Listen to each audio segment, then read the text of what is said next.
한 주간 편안하셨습니까? 자, 앞뒤 좌우 인사 나누겠습니다. 주님의 교회 잘 세우십시오. 오늘도 이어서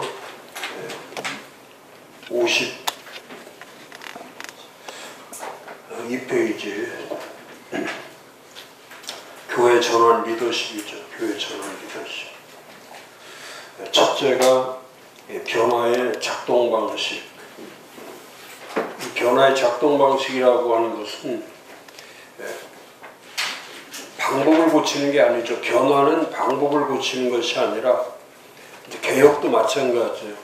지금 한국 교회가 개혁해야 될 필요성이 절실한데 개혁이라는 것, 변화나 개혁, 갱신 이렇게 전부 다 같죠. 변화나 개혁이나 갱신이나 혁신이나 또 지금 우리가 전환이나 이런 것들은 어떤 새로운 수단과 방법을 찾는 게 아니고 수단이나 어떤 방법을 찾는 게 아니라 가치를 찾는 거죠. 가치. 가치라고 하는 거는 변하지 않는 거예요. 나머지는 다 변하죠. 그러니까 예수님 말씀하실 때에 예수님의 가르침 중에 가장 먼저 산성수훈을 통해서 가르쳐 주신 것이 뭐냐면 가치의 전환이에요. 이 세상의 사람들이 세상 사람들이 살아갈 때 없는 게 있죠. 세상 사람에게 없는 게 있어요. 그 세상 사람들에게 없는 것이 영혼이 없죠. 영혼. 그러니까 세상은 성경은 하나님이 인간을 만드실 때에 창세기 2장 7절에 인간을 만드실 때에 육체를 먼저 만들어요. 그러니까 육체를 먼저 만들어 놓으시고 그리고 나서 그 육체에다가 생기를 불어넣는 거죠. 그 영혼을 불어넣는 거예요. 똑같은 단어예요. 생기, 영혼 플러스 생명, 똑같은 말이죠. 그러니까 생기를 불어넣을 때에 하나님의 그 호흡이 시작될 때에 영혼이 곧 생명이에요. 영혼이 생명을 말합니다. 그래서 그 영혼에 대해서 가장 잘 표현한 게 시편이죠. 시편은 전체가 그 영혼이라고 하는 하나님과의 영혼의 관계. 그러니까 시편을 계속 그 읽고 하면은 하나님이 주신 이 영혼과 이 생명이 이게 왜 풍성하고 부요한지를 알 수가 있는 거죠. 그 영혼이 소생한다고 하는 아주 고차원적인 언어죠. 그 영혼이 소생한다라고 하는. 그렇지만은 이 세상에서는 누구도 다룰 수 없는 것이 뭐냐면 세상은 영혼을 다루는 데가 없죠. 심리학은 아예 시작부터 심리학이 하는 일은 뭐냐면 영혼이 없다. 이게 심리학의 그게 논리죠. 영혼은 없다. 근데 하나님은 언제나 제일 먼저 다루는 것이 뭐냐면 영혼이 없으면 그 죽은 몸이다. 죽었다는 표현이 뭐냐면 영혼이 없는 자체가 생명이 없는 거예요. 생명 자체가 없는 거예요. 아예 생명 자체가 없는 거예요. 그래, 영혼 따로 생명 따로 있는 것이 아니라 영혼이 생명이고 생명이 영혼인 거예요. 그런데 이 세상 사람들은 영혼이 없으니까. 그러니까 영혼이 있으면은, 영혼이 있는 사람은 전부 다, 영혼이 있다는 증거가 뭐냐면 영혼이 있는 사람은 하나님을 찾는 거예요. 하나님을. 생명이 있는 자는 하나님을 찾는 거예요. 근데 세상 사람들은 그 영혼이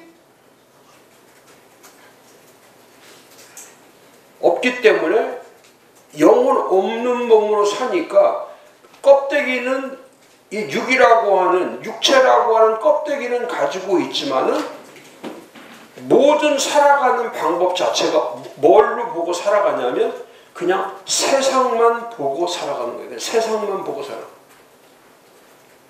그러니까 지금 자기의 영혼이 어디로 가고 있는지, 세상 사람들은 자기의 영혼이 어디로 가고 있는지를 그 자체를 알지 못하는 거예요. 그러니까 세상 사람들은 그 영혼이 없으니까 어디로 가냐면 다 중독에 걸리고 뭐 스포츠에, 뭐 예술에, 문화에, 도박에, 게임에 다 거기에 중독에 빠져버리는 거예요. 근데 영혼이 있는 사람은 분별력이 있기 때문에, 영혼이 있는 사람은 구별성이 있기 때문에 그 하나님이 주신 그 생명대로 살려고 하는 거지, 이 세상 사람처럼 안 되면 그냥 죽어버리고 자살이나 하고 여기에 미치고 저기에 미치고 그렇게 되지 않죠. 그래서 성경에 보면 영혼이란 단어가 내가 제 교재에 써놨지만은 영혼이라는 단어가 750번 이상이 나오는데, 그러니까 하나님만이 영혼을 다루는 거예요. 왜? 그 영혼을 하나님이 창조하셨으니까. 그러니까 세상 사람들은 영혼이 있음을 알지 못하는 거예요. 성령이 있는 것을 알지 못하는 것처럼 영혼이 있다는 자체도 알지 못하는 거예요. 그러니까 하나님의 생명이 없는 거예요. 그냥 보통 말하는 그냥 혼만 있는 거지, 영혼이라고 하는 생명체는 없는 거예요. 그게 가치죠. 인간의 가치는 영혼의 가치에 있는 거예요. 영혼의 가치. 그러니까 처음 예수님께서 이 땅에 오셔서 예수의 가르침 가운데, 뭐 내년도에는 엄청나게 저희들이 하겠지만은 예수님의 첫 번째 가르침이, 제가 말씀드렸잖아요. 이 계시의 말씀을 하나님이 하신 계시의 말씀이에요. 하나님이 하신 계시의 말씀을 예수가 이 땅에 오셔가지고 하신 것이 뭐냐면 이 계시의 말씀을 실제의 말씀으로, 그러니까 실제. 그러니까 성경을 봐도, 아무리 성경을 봐도, 구약을 봐도 모른단 말이죠. 사람들이 알 수가 없는 거예요. 이스라엘 백성이 무지했던 것처럼 아무리 하나님이 말씀을 주고 십계명을 주고 해도 그 십계명이 그게 왜 선물이고 은혜고 십계명이 왜 소중한 가치인지를 알지를 못하는 거예요. 그렇게 기도해야 되거든요.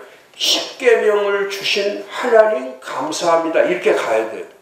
그게 하나님이 원하는 게 그거예요. 십계명을 지키는 것보다 더 중요한 게 십계명에 대한 감사죠. 감사.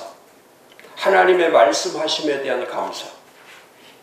근데 우리는 벌써 십계명 하면 벌 주시는 하나님, 징계하시는 하나님, 무서우신 하나님.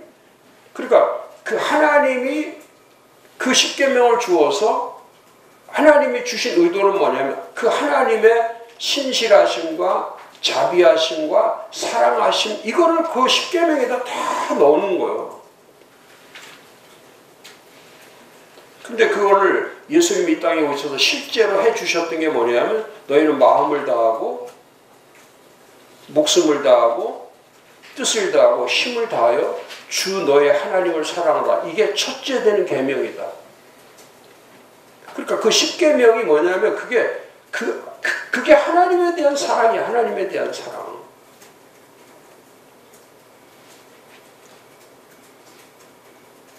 이 세상은 제가 말씀드린 것처럼 영혼도 없지만 이 세상은 사랑이 없죠. 이 사랑이란 자체가 없죠. 이 세상은 왜?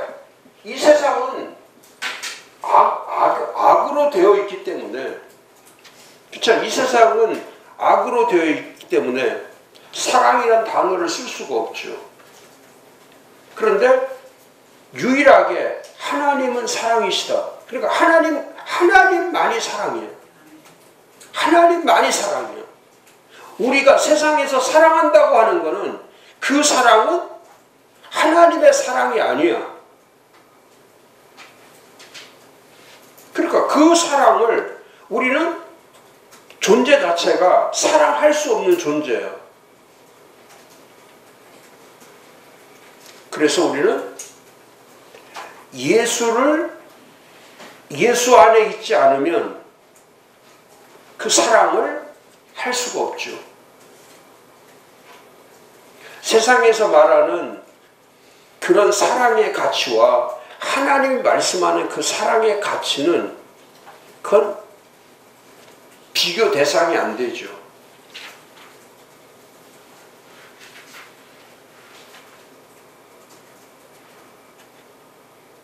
하나님은 그 하나님의 사랑이라고 하는 자체는 우리가 눈으로 볼 수가 없죠.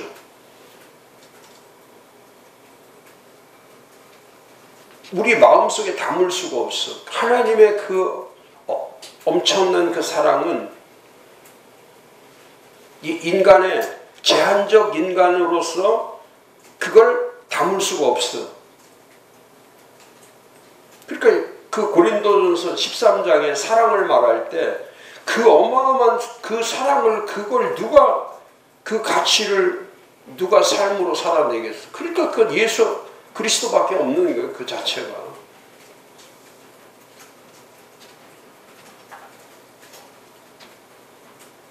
그래서 예수님이 처음 오셔서 그 보여주신 그 어마어마한 이 천국이라고 하는 하나님 나라라고 하는 이 세상에 없는 이 세상을 보고 사는 사람들을 향한 예수께서 하신 일은 뭐냐면 땅의 가치를 하늘의 가치로 바꾸는 거예요. 땅의 가치를 하늘의 가치로 바꾸는 거예요.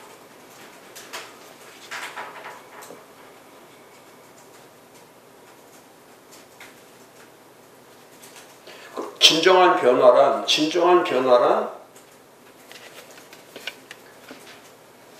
가치의 전환 없이는, 그러니까 이 말씀이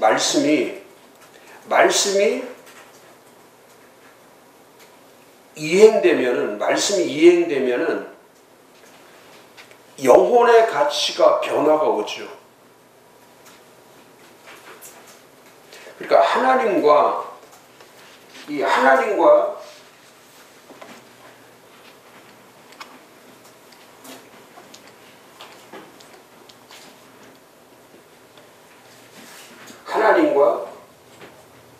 하나님의 말씀을 안다는 것은 이 둘을 안다는 거, 이 아는 거, 이 알매에 대한 문제는, 이 알매 문제는 이건 지식을 얘기하는 게 아니에요. 지식을. 이거는 이 알미라는 것은 학문을 얘기하는 게 아니에요. 지식이나 학문이나 어떤 학습을 해서 공부를 해서 아는 그런 알을 얘기하는 게 하나님을 안다는 것은, 그러니까 이 알의 문제는 이건 하나님과의 상호 관계를 얘기하는 상호 관계. 알미란 하나님과의 상호 관계를 얘기하는 거예요. 그러면 이 상호 관계가 이루어진다는 것은 뭐냐면 이건 전인적 교제를 얘기하는 거예요. 전인적 하나님과의 교제, 전인적으로. 지난주에 제가 말씀드린 것처럼 영혼과 생각과 마음과 몸과 행동하는 삶까지 다 이루어진 그게 상호작용이에요. 하나님과의 말씀을 들을 때 상호작용을 일으킨다는 뜻은 뭐냐면 영혼과 나의 속에 하나님이 주신 영혼이라고 하는 그 생명과 거기에 씨앗이 떨어져야 돼. 하나님의 말씀이 영혼의 씨앗이 떨어져야 돼. 그 생명의 씨앗이 떨어져야 돼. 그래야 30배, 60배, 100배 이 생명의 풍성함, 생명의 부요함이 그 생명이라는 것은 우리는 알 수 없지만은 그 생명이라고 하는 것에 나타나는 결실은 누구나 다 느낄 수가 있어요. 그러니까 저절로 하나님을 찬양할 수밖에 없고 하나님을 기뻐할 수밖에 없고 하는 것은 내가 하고 싶어서 하는 게 아니고 그건 내가 내 의지로 되는 게 아니에요.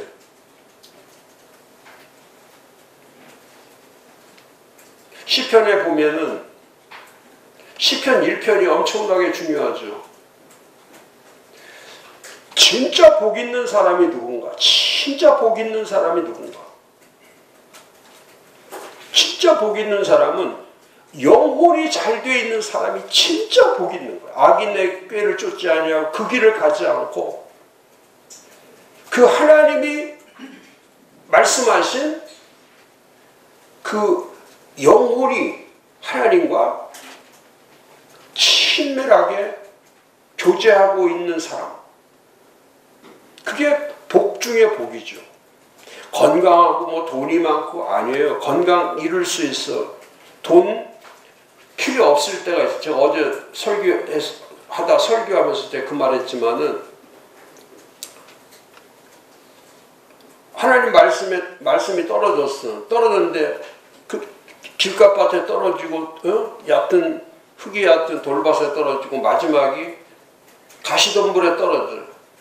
그 가시덤불에 떨어진 그 시는 그 말씀은 들을 때는 그 말씀을 할 대로 살아야지 하고 듣다가 자기에게 미치는 현실이라고 하는 그 현실의 문제가 딱 부닥치면 말씀이 사라져버리는 거예요. 그러니까 근심, 걱정, 염려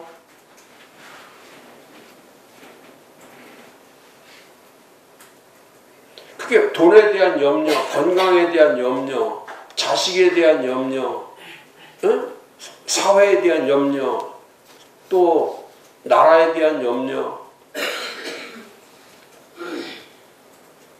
그거를 하나님이 주신 인간에게 주신 두 가지의 큰 축복이 있는데 첫 번째가 하나님이